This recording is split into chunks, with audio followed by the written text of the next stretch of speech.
Javelins, freelancers, ladies, gentlemen, boys and girls, welcome to another update from Anthem Universe. I am one of your hosts, Ogaz, and today we are talking about the positive psychology of Anthem. Now, I've been quiet over the past couple of weeks as we play through to endgame and beyond, but I wanted to talk to some community concerns at this point. Currently, there are oceans of questions that are hitting our Twitter and the space of YouTube daily. You've probably seen it. And it can be hard to see through all the smoke, mirrors, and napalm. From Anthem's broken to don't buy, to Anthem's banning streamers everywhere, to my PS4 is bricking, don't play this game you schmuck. Well, we've seen so many layers of social disappointment associated with this product that in my opinion it's easy to get caught up in a negative construct. And sometimes that hate is so potent that you may even stop to ask yourself, why am I playing Anthem at all? In fact, I've had the very problem with my crew from Destiny and The Division failing to all buy Anthem based on the feedback and response from YouTube and the reviewers and the critics, etc. And to be fair, it's difficult for me to pinpoint the key things that I think make Anthem so special because they're surrounded by so much noise and negativity in the community. I'm trying, hopefully some of you guys are too, because if like me, you probably all see something special in some way about Anthem. I mean, there's a reason why you're looking at this, there's a reason why you're watching this, there's a reason why you're playing the game and in the Discord and having a conversation. And here's the thing, Anthem to me quite possibly is one of the most polarizing games I've played in recent years. Its technical woes are painful, to say the least, but when it works, it's such a satisfying hero fest of awesome. The gameplay loop, the abilities, these are the things that have been critiqued so heavily by reviewers.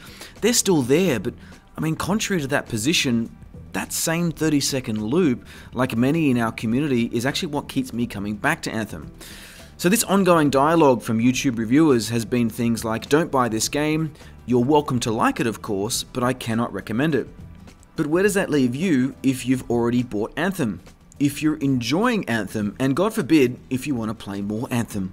The play here is a real sense of what you could call cognitive dissonance, which is rather wonderfully identified recently in a Reddit post on Anthem's situation. Now, of course, the dissonance here being the love-hate relationship with software and the experience that it provides. In short, the article drives a deep question for me. Is it fine to hate a game, yet love the experience? Now, of course, the answer is absolutely. I mean, you do what you do, man. Like, it's your experience. You shape it as much as the developers. And you do that via your senses, experiences, biases, prejudices, and of course, your tolerance for challenges with the game. And for those of you who are getting along just fine or having an experienced strong connection with the gameplay, then perhaps there's a few things that you might want to keep in mind just to keep that extra bit positive. Number one, go slowly. Now, as we've recommended in previous videos, go slow with Anthem. Start a new pilot perhaps if you wanted to. There's no race to endgame. The biggest enemy of the campaign in the early days of launch, like many looter shooters by the way, is the rush of players to get to Grandmaster and Legendary loot. There's nothing wrong with that of course, but we're seeing a lot of players who aren't even impacted getting caught up in the sea of, where's my Legendaries BioWare, why is your loot system so broken? Now, this is not to excuse the non-generous reality of legendary drops in the game, but to remind many that we are here for the gameplay and the loot, and BioWare is indeed working on those challenges to loot. Hopefully we'll see more of that in the coming weeks. And of course, explore Tarsus. Look at the dialogue trees. Whilst the cutscenes, in my opinion, don't have that same filmic quality of previous BioWare games, the dialogue and the conversations are still there. The world building and the interesting lore to the overall landscape of Bastion and what's to come is still there. But if you're done with the conversations, jump out into a contract, or maybe don't play for a day or two. I know that sounds obvious, but just things to consider. The second thing I'm going to say here is to find the most optimistic viewpoint or share with others. In business land, I often ask people what is good about a difficult situation. Sharing memorable, whether amazing or tragic experiences on Twitter, for example, can help in managing those negative undertones. Better yet, drop in the Discord, which is of course discord.anthemuniverse.com. There's a plug for you. And share it with our freelancers. It can be quite therapeutic to talk about some of the good and some of the bad that you've been seeing in Anthem and have conversations with like-minded freelancers. The community in Anthem Universe, I think, is particularly positive and good with this stuff. Number 3, cull the negative sources. Now this is going to be easier said than done, but ask yourself, what are 2 or the 3 most constantly negative creators that appear in your feed frequently? I can think of a few at the top of my head, but is there a trend? Are they constantly objective in their videos, or is it just a one-off? You need to ask yourself that. I've noticed a couple of people that I've chosen to unfollow on various social networks recently, as I feel I'm just dampened by their rhetoric. Now that's not necessarily a reflection on them, they are creators and they do what they do, but it's certainly on how I perceive and sometimes let their comments influence me. So ask yourself, how is their rhetoric influencing you, and is it actually creating an environment that you want to be in? Number 4, speaking of rhetoric, don't get caught up in it. It is the reason why we all think that Anthem is bricking PS4s. Is there a crash issue? Sure. And BioWare have recently advised that they're working on it with Sony, as per the tweet from Head of Life Service Chad Robertson. Keep in the loop and ask questions in Discord and on the Twitter. I'm sure we'll have more information on that as it comes. Number 5, don't let vagueness or criticism shape your perception of the game. As discussed, make up your own mind on things. If you're enjoying Anthem, go you. At the same time, you don't have to be the evangelical defender of it. There are issues. BioWare know these issues from their communication, and you can have faith that hopefully some of those experiences will improve for you in the near future. Number 6, add value and positivity to other freelancers. Jump in the Discord, be a Sherpa, meet new players, help others on their journey. There are many still starting out on Anthem. The lands of Bastion are pretty quiet up there on voice chat if you haven't noticed. And that's because we're not really playing with existing players that we might know or meet. So jump in the Discord and reach out to some other players on your platform. You never know, you might find some people you actually might want to talk to, God forbid. Number 7, get sleep. And play some other games. I'm not going to lie, I had an immense amount of fun over the weekend with the Division 2 open beta. It was a good escape for a few days, and remember, we're all gamers. So there are other games you can play in the meantime.